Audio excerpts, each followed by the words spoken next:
Hey everybody, it's Matt from Union Horror Movies, and happy Halloween. So today is day 31 from my 31 days of horror. I hope everybody has a safe, happy, and Halloween. If you're going trick-or-treating, do it safe. If you're going to parties, do it safe. If you're just going to sit home and watch horror movies, keep doing that, but do it safe. So I'm bringing you a film from 2004. Okay, just ran by. So in 2004, we are talking about the movie Jack-O-Lantern. Now, with this movie, pretty much starts off this one woman's running through the woods, and she meets up with a bunch of guys drinking on the side of the road. Their car runs out of gas. She said there's a bunch of killers after her, and one of the guys took off looking for a phone, and they realize, oh shit, we better go find him. Well, there's these hammer-wielding crazy rednecks that are pretty much bashing people with hammers. And, of course, the group gets pretty murdered. And all of a sudden, something attacks the murderers. We don't know what it is. You hear like this weird noise, and all of a sudden these murderers are turning up dead. So we don't know what's going on there. Then later on, we have Jack. Jack is with his family. They're driving along a road, and another car comes on and causes an accident. The car drives away, and unfortunately, it leaves Jack's parents dead, and Jack is put into a hospital. And he's kind of mentally changed from that accident. So a year later, Jack is now back into his home with a roommate and whatnot to help him cope. Uh, he's going through some hard times. He's not really talking as much. He seems kind of quiet and not very personable.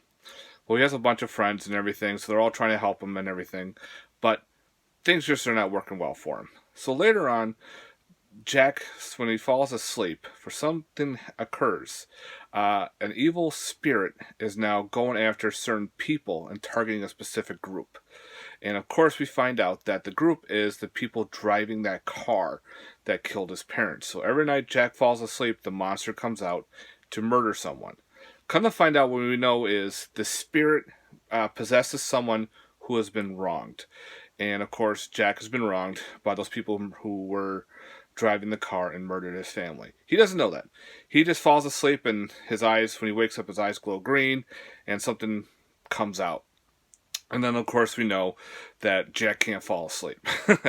Or this evil pumpkin man spirit creature. That's what it is. When we find out what it is, it's this weird pumpkin monstrosity creature. It looks pretty cool. Comes out and goes after each individual responsible for that, because they were in a party in a car and people died.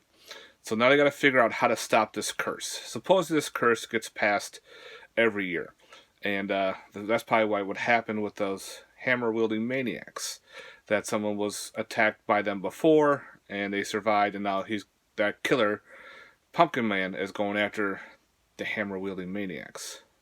So that's good kind of figure with that. So anyway, with this film, it's a very low budget film.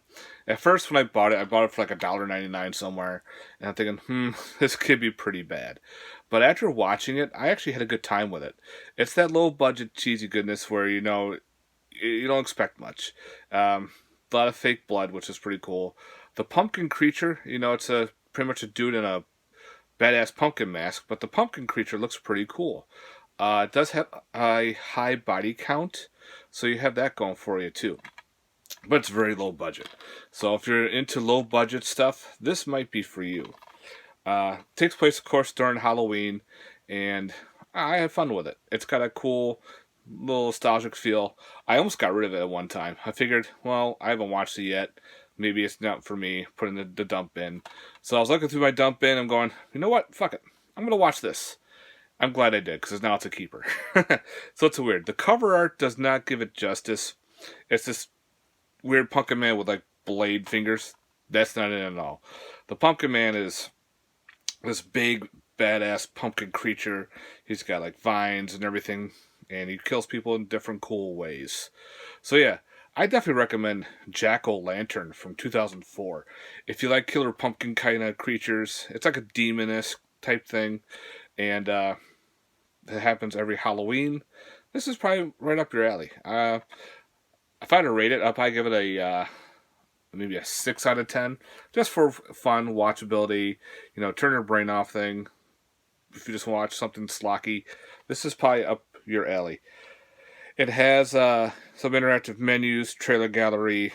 It has optional Spanish and French subtitles, English subs. It's got some behind the screams, which is part of the Jack-o'-lantern making of, I guess. And that's pretty much it. Now, there are two versions of this. I think this is standardized screen.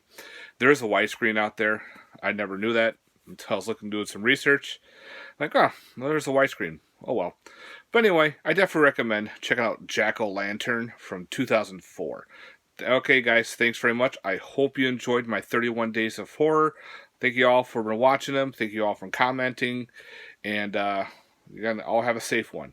Now, just to let you know, I probably won't be doing a end of the month haul right away. I need to take a little break from making videos. I'm going to hang out with my wife. We're going to go out, probably do a trick-or-treat party. And, have a good time.